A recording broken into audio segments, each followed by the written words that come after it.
Verdi by Janelle Cannon. This is the title page, Verdi by Janelle Cannon. On a small tropical island, the sun rose high above the steamy jungle. A mother python was sending her hatchlings out into the forest the way all mother pythons do. Grow up big and green as the trees and the leaves. She called to her little yellow babies as they happily scattered among the trees. But Verdi dawdled. He was proudly eyeing his bright yellow skin. He especially liked the bold stripes that zigzagged down his back. Why the hurry to grow up big and green? He wondered. Maybe some of the older snakes in the jungle could tell him. Verdi ventured into the treetops to look for them.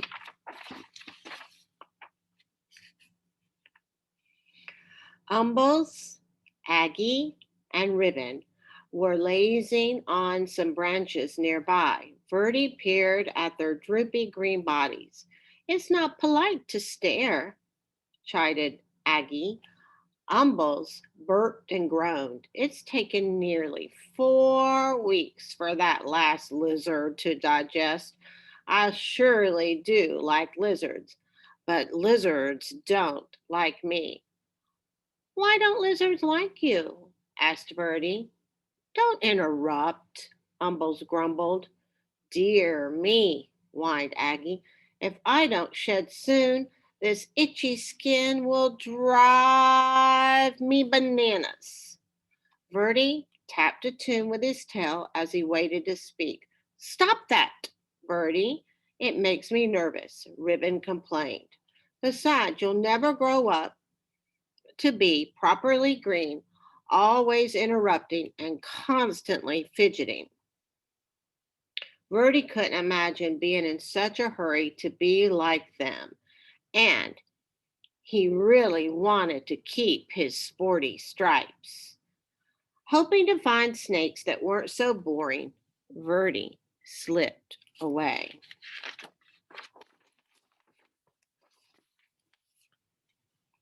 Dozer was snoring in a tree not far from the others. Hello, said Verdi.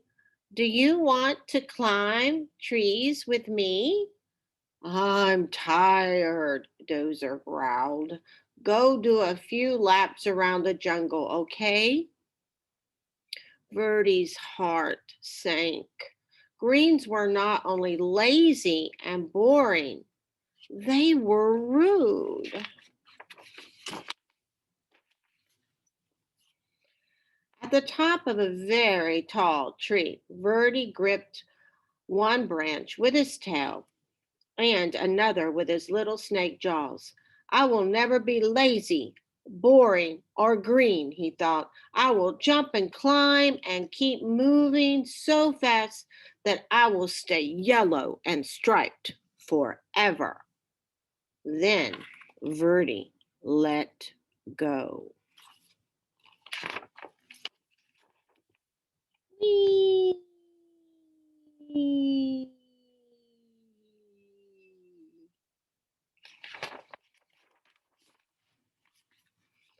From a distance, the Greens watched. Oh my, they chorused.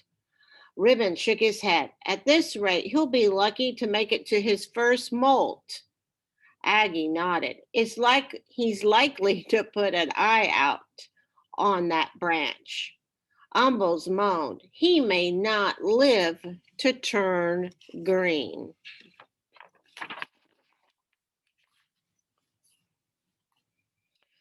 But one day, Verdi's skin began to peel, revealing a pale green stripe stretching along the whole body.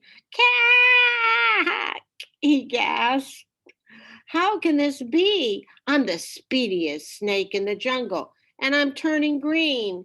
He raced down the river. grabbing up a mouthful of rough leaves. Verdi flung himself into the water. If he can't run the screen off, I'll scrub it off.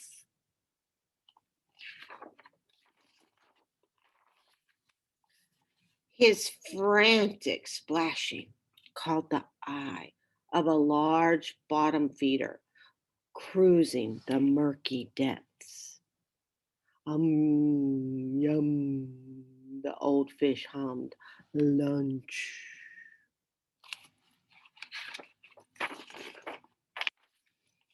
Before the fish could haul Verdi under, the frightened snake hit him with the nose. Apoo!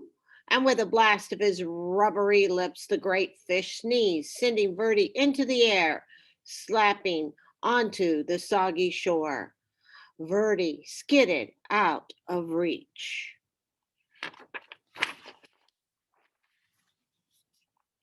Whew, that was close, he sputtered. Every inch of his body was covered with wet, gloppy mud. Kind of lumpy, kind of brown. It sure beats being green. And he left the mud on.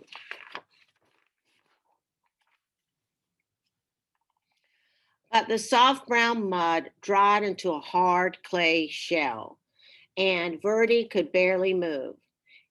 If he even budged, the stuff cracked off in jagged chunks. As each piece fell away, Verdi could see that his body was even greener than before. This is terrible, cried Verdi. He pictured himself hanging around in droopy loops, itching and complaining and worrying all day, just like the old greens. He looked up into the sky where the sun blazed a beautiful yellow, just the color he used to be. Then he pulled a vine to the top of the tree, launching himself from the treetop. Verdi startled a flock of colorful birds. He became dizzy with delight. Sure, the bright sun and his lofty speed will turn him golden again.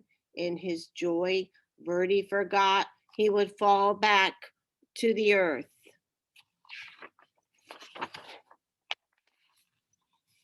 Whippity, whappity, whip, thwap, wham! Plummeting through the trees, Verdi landed in a crooked sprawl across a log on the forest floor. He couldn't move. Help! He croaked. As usual, the Greens had been watching Verdi's antics. They moved quickly to where he lay. Didn't we say it would come to this? Umble said, shaking his head. Aggie sighed. Luckily, things he still got two good eyes. They gently lifted Verdi up to a safer place where they could watch over him while he healed.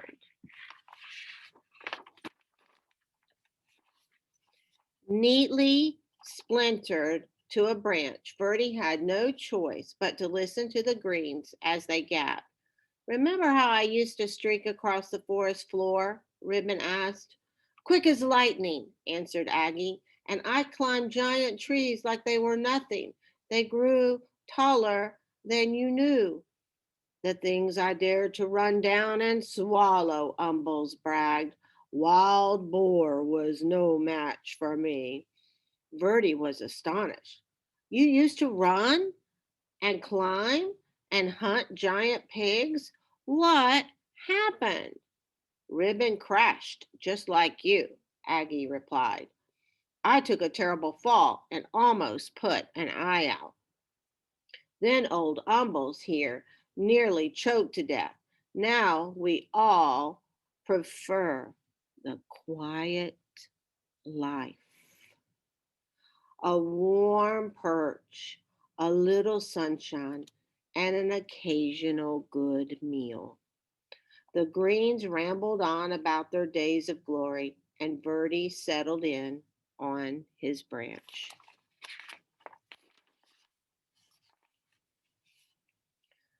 Finally, one afternoon, Umble said, "Looks like you are ready to go again." He carefully untied Verdi from the branch.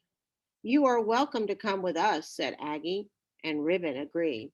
The three greens slipped quietly back into the forest. Verdi wasn't ready to join them.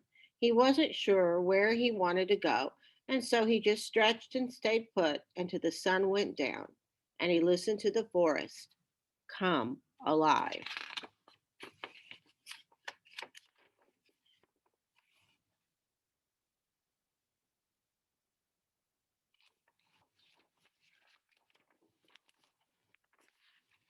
Time passed. The sun and moon took turns in the sky. Verdi marveled as the full moon grew thinner every night. Then he watched patiently as it slowly grew round again. He wondered why he hadn't noticed this before. Verdi became so green that he blended perfectly with the leaves. He was so still that other creatures walked by without even seeing him.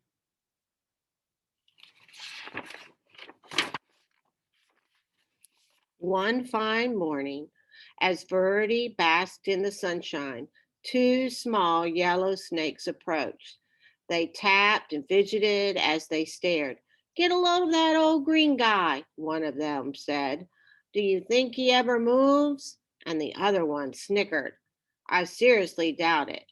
They're just like I used to be," thought Verdi. And now what I was afraid to be. He looked at his big green body and he slowly smiled. "How would you like to climb trees with me?" he asked. "With you?" The yellows were astounded. "I'll even show you my fancy figure eight." And Verdi replied, through and though he was a little worried about putting his eye out. With practice, the three snakes performed a perfect triple figure eight. Leaping and looping with his little striped friends, Verdi laughed. "I may be big and very green, but I'm still me." The end.